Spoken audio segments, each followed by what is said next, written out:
Je vous le dis très clairement ce soir, mes chers compatriotes. La République n'effacera aucune trace ni aucun nom de son histoire. Elle n'oubliera aucune de ses œuvres. Elle ne déboulonnera pas de statues.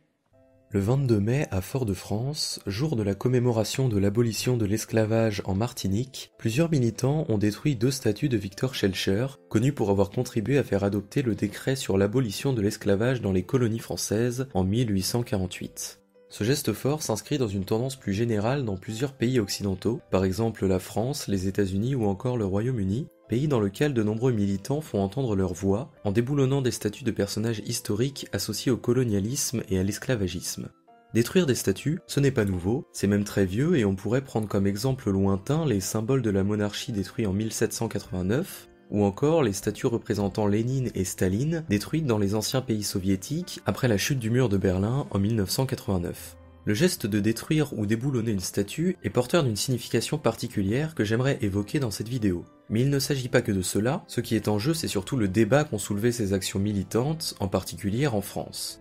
La destruction des 2 statues de Victor Schœlcher a relancé un débat sur les rapports entre mémoire et histoire, mais aussi sur les relations qu'il peut y avoir entre l'activisme et le travail sur la mémoire. Alors, prenons un peu de temps pour parler de cela ici.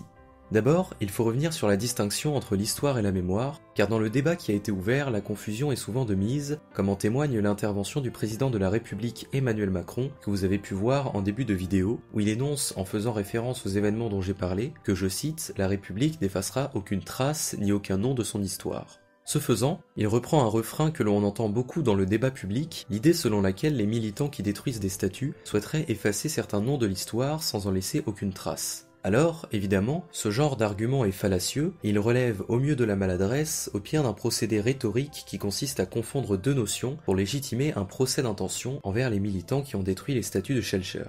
Ce qu'Emmanuel Macron, comme d'autres, confond, c'est l'histoire et la mémoire. L'histoire, ce sont les faits passés et la façon dont ils sont racontés par les historiens, c'est-à-dire ceux qui suivent la méthode de l'historien qui aspire à l'objectivité. La mémoire, c'est très différent, c'est la reproduction d'une partie du passé dont l'objectif n'est pas la connaissance critique des événements, mais plutôt le renforcement d'une identité collective. Avec les statuts, c'est de la mémoire de l'État français dont il s'agit, et c'est donc la façon dont l'État décide de se rappeler et de rappeler certains éléments de son histoire en les mettant en avant comme symbole de son identité. Alors, déboulonner une statue de Victor Schœlcher, cela ne veut pas dire effacer son nom de l'histoire, puisqu'il garde la place qui lui est due dans les livres d'histoire et même dans les potentiels musées, puisque c'est ce que souhaitent certains des militants. Parce que oui, la figure d'une personnalité historique dans un musée spécialisé et sous la forme d'une statue dans l'espace public, ce n'est pas du tout la même chose, ça n'a pas du tout la même signification. Dans un musée, on vient chercher une culture spécialisée, on va au-devant d'une histoire en particulier, et s'il y a présentation d'un personnage historique, elle est intégrée à toute une contextualisation. Alors qu'une statue, elle est dans la rue, sur une place, dans l'espace public en somme, et donc par définition, tout le monde la voit, même sans en émettre le souhait. Installer une statue ou un monument dans l'espace public qui représente un personnage historique, c'est par définition rendre hommage à ce personnage historique, et considérer que c'est en partie sur lui que doit se fonder l'identité collective de l'État. Les choix de personnalités mises en avant dans la mémoire collective sont toujours arbitraires, et ils sont le reflet des valeurs sur lesquelles veut insister une société. Par exemple, après la Seconde Guerre mondiale, les rues nommées Maréchal Pétain ont été débaptisées. Cela ne veut pas dire que Pétain est effacé de l'histoire, bien au contraire. Seulement, il n'y a pas de statue de lui dans l'espace public, car l'État ne souhaite plus lui rendre hommage. La mémoire collective bouge, elle évolue, elle est débattue, et c'est plutôt le propre d'une démocratie qui vit bien que de questionner régulièrement sa ou ses mémoires. Le problème qui se pose, c'est que le cas d'un Victor Schœlcher est bien plus complexe que celui d'un Philippe Pétain. D'une part, parce qu'avant d'être un abolitionniste convaincu, Schœlcher a signé de nombreux écrits en faveur de l'esclavagisme, partageant les préjugés racistes de son époque. Alors, certes, il a ensuite évolué par rapport à sa position initiale, en devenant dès les années 1840 un fervent défenseur de l'abolition de l'esclavage, mais ses écrits passés restent, et la glorification de Schœlcher peut légitimement blesser les descendants d'esclaves que l'homme politique qualifiait par exemple de brutes dans d'anciens textes. D'autre part, si la figure de Victor Schœlcher est décriée par certains militants martiniquais, c'est parce qu'il a certes contribué à faire adopter le décret pour l'abolition de l'esclavage dans les colonies en 1848, mais qu'il a également accepté l'indemnisation des anciens propriétaires d'esclaves après l'abolition, tandis que les affranchis, qui étaient les réelles victimes de l'esclavage évidemment, n'ont pas reçu de subvention. Alors, évidemment, l'histoire demande de toujours contextualiser, et il faut remettre la négociation de Schellcher en 1849 dans le contexte d'un bras de fer entre pro-abolitionnistes et propriétaires d'esclaves, avec une chambre dominée à l'époque par les députés conservateurs ruraux. Cela prête évidemment à débat, mais on peut estimer qu'il y a des éléments dans la complexité de la figure de Schellcher qui donnent raison aux militants martiniquais qui affirment qu'ils en ont assez, je cite, d'être entourés de statues qui les insultent.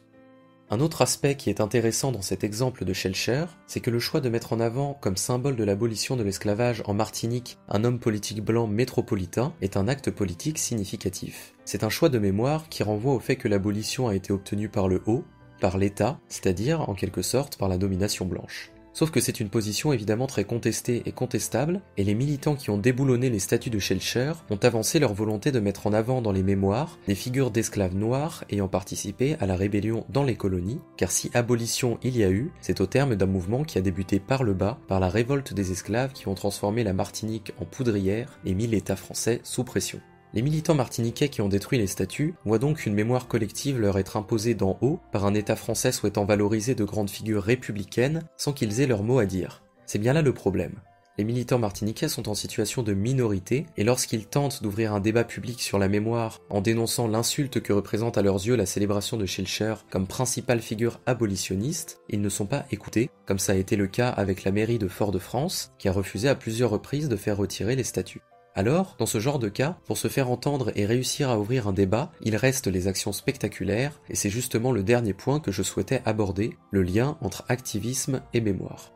C'est une autre des critiques que l'on entend le plus dans le débat autour du déboulonnage des statues, l'idée que c'est la passion militante qui est en train de s'emparer de la question de la mémoire, et qu'en détruisant des statues, elle va à l'encontre de la nuance qui est le propre de l'histoire et d'un personnage comme Schellcher par exemple. Sauf que ce que cet argument oublie, c'est que pour qu'il y ait un débat nuancé et complexe, encore faut-il l'ouvrir. Et lorsque, comme les militants martiniquais, on est en situation de minorité et on n'est pas écouté, alors il faut se faire remarquer pour ouvrir le débat ce qu'ils ont réussi à faire grâce à leurs actions militantes. Ensuite, un débat peut avoir lieu, comme c'est le cas actuellement, et tous les acteurs peuvent intervenir, historiens, hommes politiques et simples citoyens. Car en effet, il est très important que le débat ne soit pas confisqué par les seuls spécialistes, même si leur parole a une valeur importante. En effet, les citoyens sont les premiers concernés par ces statues qui peuplent l'espace public, d'autant plus que dans certains cas comme celui des statues de Schellcher en Martinique, les monuments de mémoire peuvent blesser certains individus, certaines communautés.